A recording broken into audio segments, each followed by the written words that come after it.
Weekends with Alex Witt, every Saturday and Sunday at noon Eastern, only on MSNBC. Okay, we're going to bring in the president of the Colorado State Senate. That's Democrat John Morse, who is taking a few minutes from the campaign trail to join us live from Colorado Springs. Thank you, Senator, for being a part of the show this morning. So you find yourself in this situation. In 48 hours, the voters in your district are going to decide whether to recall you or not. How is your feeling going into this election? Are you confident you're going to win this thing? Because I know you're in a district that's fairly conservative. How is your feeling right now, 48 hours away? Well, I am feeling good. I mean, we're doing the work. We've got a great plan, and we are putting the execution together and staying focused on what we need to do to win, which is focus on our district and the voters in our district, which we were great at in 2010 and great at in 2006. So there's no question it's going to be close, and the other side has poured an awful lot of money in this right from the start, and so it's been an uphill climb the whole time, but we're doing the very best we can, and by Wednesday morning we won't feel like, gee, if we'd only done X, Y, or Z, maybe it would have been different. We like where we are, our position right this minute. If you are not successful, though, if this recall works and you're removed from office, what message do you think that will send? There are going to be a lot of people in your same shoes in state legislatures across the country over the next few years who are faced with gun control votes, state legislatures in any number of states. What message do you think it would send to them if you are recalled on Tuesday? Well, I think what it sends is you can lie, cheat, and steal, force a recall election, and get people out of office. I mean, I take exception with part of the show to begin with, where this is a grassroots effort in Pueblo and Colorado Springs. In Pueblo, it was an unemployed plumber who all of a sudden had $20,000 to spend on this effort. Here in Colorado Springs, they bought the signatures. They didn't come anywhere close to getting enough signatures. That money came from outside the district. They paid $3 a signature. There were signatures that were forged. There were signatures that were perjured. There was a woman that signed and then died almost 2 years before she signed. So, this has been just despicable to get us to this point. And so I think if that ends up winning, and I tell people, but that's all now in the past, and we just have to win, and to win, we have to vote no. And so we have to put this behind us. But if we're unable to, I don't think it sends a very good message about how we have done politics here in El Paso County. Another reason I think national people are really interested in this race is that Michael Bloomberg, the outgoing mayor of New York City, has sort of set himself up as the chief protector, at least financially, of people like you across the country who are willing to cast difficult votes for gun control. And he has come through, and friends of his have come through with money to support your campaign. I know that is being turned against you by your opponents, saying it's the billionaire New Yorker coming in and trying to buy our election, whatever it is. How has that message that they have used against you, saying this is an outsider coming in trying to prop up John Morse, how has that affected this race? Has that been a problem for you? I really don't think it has. I mean, I haven't heard, there hasn't been a single voter at the door that has brought up that issue. I mean, not a single one. And of course, we're prepared when they do to make sure they understand. They started collecting signatures the 1st of April, and the outside money on the other side started the 1st of April. Mayor Bloomberg sent us a check with barely 30 days left to go in the election cycle. I mean, so he was very late entering this, and we had to do this from a grassroots perspective with over 10,000 donors from Colorado Springs, from Colorado, from the entire country, long before Mayor Bloomberg got involved. We're thankful to have him at this point because, campaigns are definitely expensive, and they get more expensive towards the end, and you want to spend every dollar that you can and invest it in getting your message out. So I'm thankful for that, but at the same time, when you really balance what happened here, there was lots of money for a long time from the other side and some money very much at the end on the other side, but I don't think the average voter at the door really cares. And Senator, we have Dick Wadhams here, former chairman of the Republican Party, and he wants to talk to you. I'm going to give him a chance right here. Senator Morse, I would agree. I think both sides are amply funded from the outside.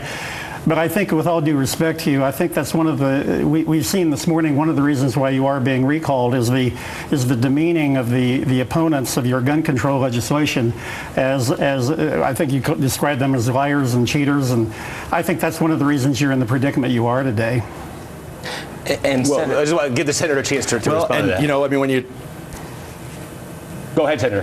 When you have petitions, and we turned into the district attorney, I mean, over 30 incidents where there are forgeries, perjuries, and again, there's the woman that died 2 years before signing. I mean, and as you know, Dick, I mean, I was a police officer for years. So, I mean, when people commit crimes, you accuse them of crimes, and you prove that they've done those crimes, and that's exactly what we've done in this case. Curtis, I wonder, reporter covering this, can you shed some light? We're hearing this back and forth here. Can you shed some light on this? We talk about outside money. Opponents to this recall effort have raised almost $3 million from in this recall effort, whereas proponents of the recall, the folks who are quote-unquote grassroots effort, have raised about $500,000. So they've been significantly outraised in this recall effort. You have big money checks coming in, obviously, from the NRA for $360,000, which is the most money that's come in for the opponents of this recall. But for the proponents, I mean, you have Los Angeles philanthropists donating $250,000 here, New York Mayor Michael Bloomberg $350,000. But there's also an imbalance though in small dollar donations, isn't there? There are a lot of small dollar donations coming in against the recall, and not so much. If I read this right, not so much. There's against the recall. There's been almost 17,000 plus small donations coming in from all across the country and within Colorado as well. Senator Morse, I had a question for you. You have 13,000 basically. Sorry. No, go ahead. Go ahead. Okay. So in 2010, you won the district by less than 350 votes. 28,000 people came out to vote in the election that year. This year, you basically in early voting, there's about 9,400 people have come out. Is there a turnout number that you all are pinpointing to get people out to vote? And Republicans have come out in stronger numbers early on in this recall. Sure, and that's a great question. We're not targeting a specific number because this is a special election in an off year for an issue of yes or no on a recall, and so we are working as best we can to get as much voter turnout as we can. We think the more turnout we have, the better it is for us. But no, there's no real models or anything to say what this is really going to look like. So we just have to get every no vote we possibly can and hope that number exceeds the number of the yes votes. And in terms of the Republicans turning out more than the Democrats, I mean, that's always true in the early voting. Republicans do get that their vote counts, and it is important to get it done. But this really isn't a partisan issue. There are plenty of Republicans that are going to be voting no because they don't agree with this process. So I'm not as worried about the fact that there are more Republicans than there are Democrats. Yeah, Senator, I just want to finish quickly with this. Is that the best argument for you because you represent a district with a lot of sort of conservative tendencies? Is it that argument of, hey, you may not agree with what I did, but I did my job as a state legislator, and let me face the voters again, or let us have another elections, but I should not be recalled just for voting my conscience. Is that the best argument you have at this point? And it's hard to say. There are really three arguments that are working. One, it's very expensive, and why are we doing this with a year left to go in my term?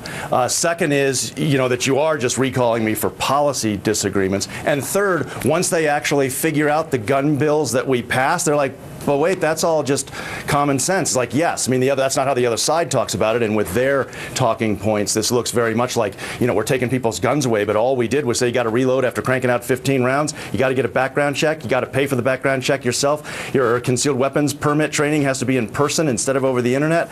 And we moved some federal law into state law, giving judges jurisdiction over domestic violence cases to sequester the guns if they need to in the interest of the parties while they're under the court's auspices. So it's like, well, I actually don't disagree with any of that. It's like, I understand. I mean, the NRA does, but many of the NRA members do not. And so all three of those arguments really are working in our favor. Not one in particular, I don't think. Okay, I want to thank John Morse. He is the president of the Colorado State Senate. He is up for a vote on Tuesday in Colorado. We will keep you updated on that. We want to thank you for taking the time this morning. Also want to say thanks to Dick Wadhams, Colorado Republican strategist. We have Curtis Lee of the Denver Post. And thank you to Rick Palacio of the Colorado Democratic Party. How technology is changing the way we chose the leader of the free world, 140 characters at a time. That's next.